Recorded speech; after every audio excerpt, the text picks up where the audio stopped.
திருநெல்வேலி மாவட்டம் மணிமுத்தாறு அருவியில் இரண்டாவது நாளாக சுற்றுலா பயணிகள் குளிக்க தடை விதிக்கப்பட்டுள்ளது.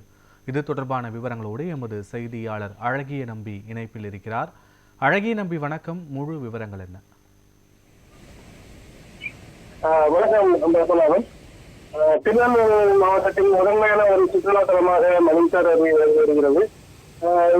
இந்த அருவி அடர்ந்த வனப்பகுதியில் அமைந்துள்ளதால் இந்த அருவியில் குளிப்பதற்கு தமிழகத்தில் பல்வேறு மாவட்டங்களிலிருந்தும் கேரளா, ஆந்திரா மாநிலங்களிலிருந்தும் ஏராளமான சுற்றுலா பயணிகள் செல்கின்றனர்.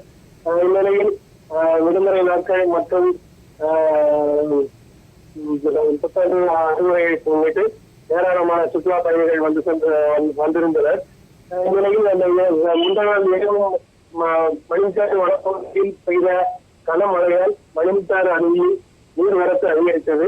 இதனால் வனத்துறை கட்டுப்பாட்டில் உள்ள இந்த அருவியில் சுற்றுலா பயணிகளுக்கு பாதுகாப்பு கருதி வனத்துறையினர் தடை விதித்தனர். மேலும் இன்றும் நீர்வரத்து சீராகாததால் அருவியில் குளிப்பதற்கு பயணிகளுக்கு தொடர்ந்து தடை நீடிக்கப்பட்டுள்ளது.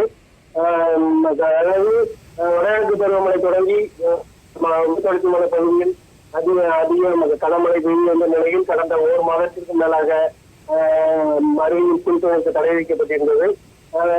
கடந்த 5 நாட்களாக குளிக்க அனுமதிக்கப்பட்ட நிலையில் மீண்டும் நேற்று முதல்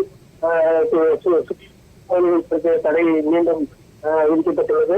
இந்த தடையானது அருவியில் நீர்வரத்து சீராக வரை தொடரும் என்றும் வனத்துறையினர் தெரிவித்துள்ளனர். காட்சிகளோடு விவரங்களுக்கு நன்றி அழகிய நம்பி.